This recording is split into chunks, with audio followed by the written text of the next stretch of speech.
Nama cimaan eenyu? Namni cimaan nama akkami? Namni cimaan amaloota akkam qaba? Assalaamu warahmatullaahi wabarakaatu. Daawwattootaa fi hordoftoota Yakkee Jamaal.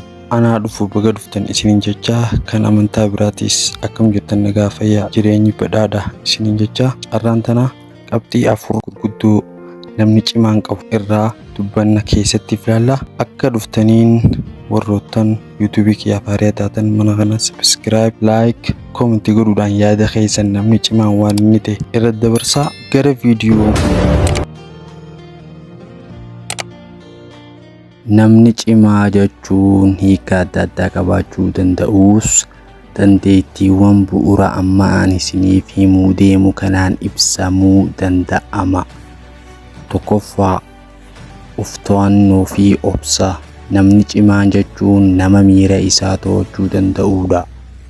Akka malee gammaduus akka malee gadduus murtoo isaa irratti hundaa'ee socho'uu malee miira yeroo hin oofamu. Rakkoon yeroo mudattu obsaan bira dabra. Lammaffaa, mul'ataa fi karoora qabaachuu. Namni cimaan guyyaa itti aanuuf, torbaan itti aanuuf yookaan waggaa itti aanuuf karoora qaba.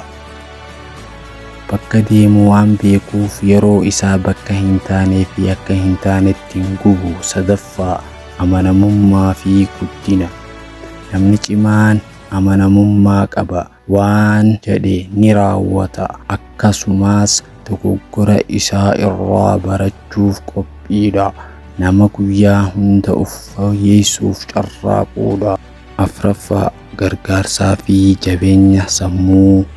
Namni cimaan nama warra akkaan gargaaru danda'udha. Humna isaa akkaan itti fayyadamuu, nama miidhuu osoo hin taane nama kaasuu fi jajjabeessuuf. Walumaa galatti namni cimaan nama kaayyoo qabu, kan kufuus hin sodaanne fi kan abdiin kutannedha. Kanaafuu daawwattootaa fi hordoftoota kiyya, qaqqaalii fi gaggaarii maaltu nurraa eegama?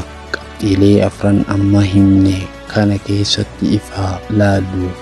Eegas na waliin geesse manni kun mana keeti. Subscribe, like, comment, share gaha isiniin ja'a. Viidiyoolee akkanaa kana fi ka akkana fakkaata qabadhee isiniif dhufuudhaaf qophiidha.